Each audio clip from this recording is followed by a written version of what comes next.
Welcome to Tech Tips. If you are a system administrator, you should be familiar with Linux operating system beside of other operating systems. Everyday companies are upgrading information technology infrastructure as per their business requirements. To keep it in mind, you have to develop yourself to grow your knowledge. In case to implement new services and features in a product or infrastructure, you should have proper guidance and knowledge on this particular platform. You know that open source technology is one of the most preferable platforms of each and every company's.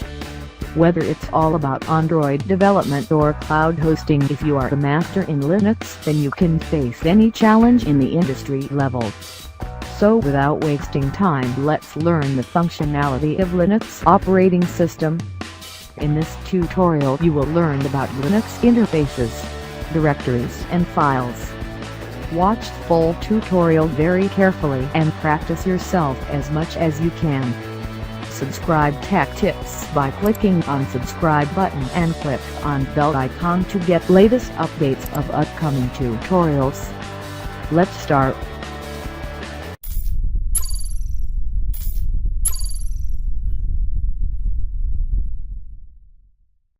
We can access Linux terminal by two ways. By using command line interface and using graphical interface. In command line interface or text mode we can do any job by executing commands only.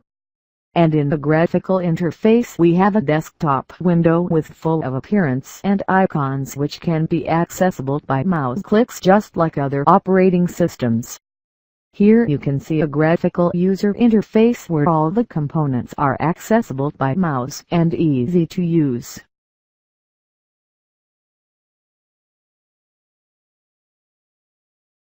At the top left corner of the screen, Applications menu bar is showing and it also has various functionalities listed.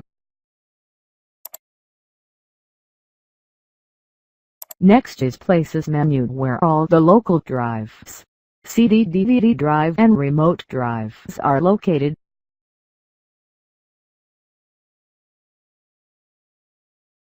Then next is System bar. All the administrative functions are located in this section.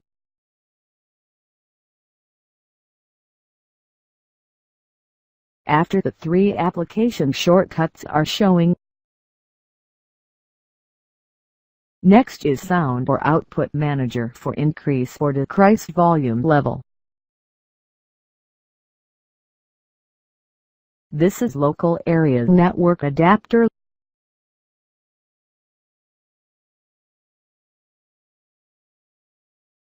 This is a clock with calendar and time zone.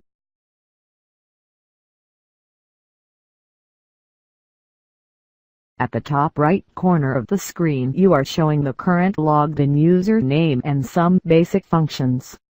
Here we have logged in with root user.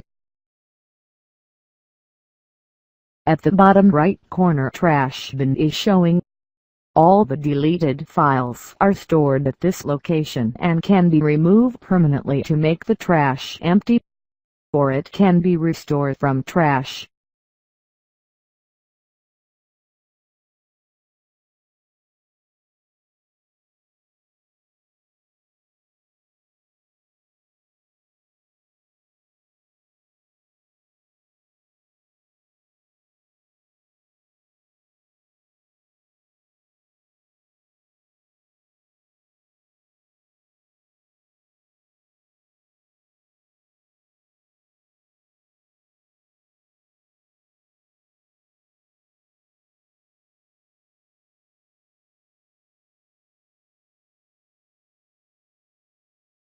Beside of trash bar two default terminals are located.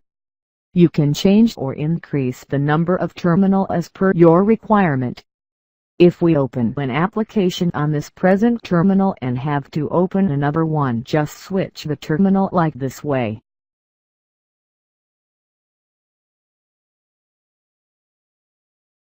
Now you can open another application. It will be very useful when we work in command line interface. The whole graphical user interface could be slightly different in another distribution or updated versions of Linux operating system. Now we can open the command line interface by click on Application menu bar, then System Tools, and then click on Terminal. Or just right-click and click Open in Terminal. Now you are in command line interface to execute your command. This part of the line indicates the name of the current user. This part is indicating the host name. And this is the name of current working directory. When we use root user, this symbol always in hash mark and would be $mark if logged in normal user, just like that.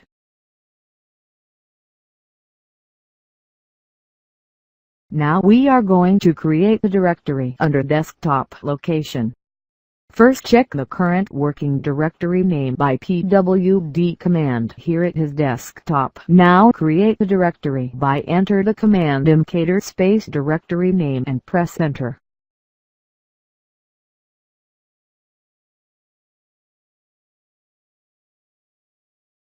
Now check the status by using ls command. You can see the new directory has been created successfully. If we want to create a bulk directory or directory with subdirectories, then have to use an p option with mkdir command. Just look at the process.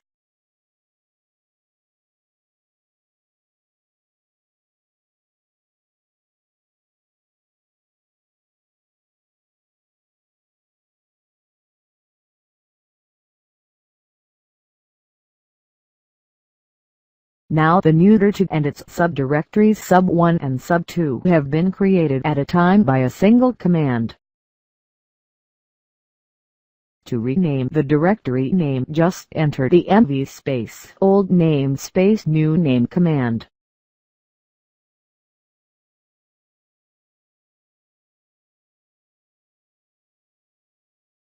Now see the directory name has been changed. If you want to delete an empty directory, just use rm directory space directory name command and it will be delete just like that.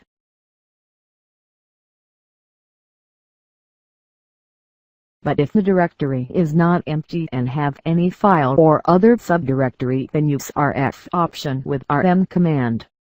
See the practical.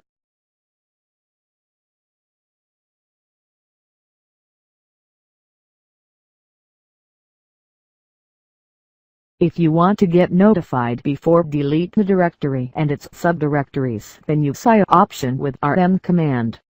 You get confirmation before delete. Just use yes or no to make it complete.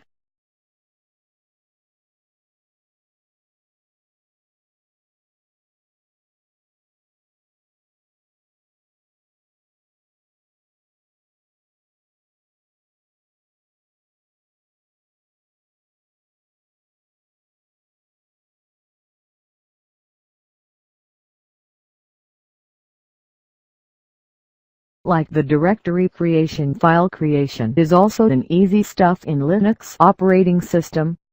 Now create a file, enter touch space file name command. Your file has been created. If you want to create multiple files at a time, then just use touch command with multiple file names. Enter all file names separately by using space like this.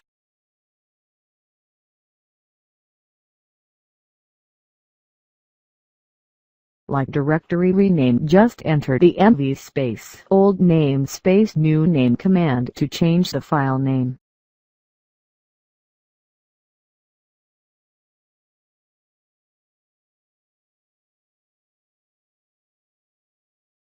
To delete the file, rm command space file name. Use confirmation as yes or no to complete the process.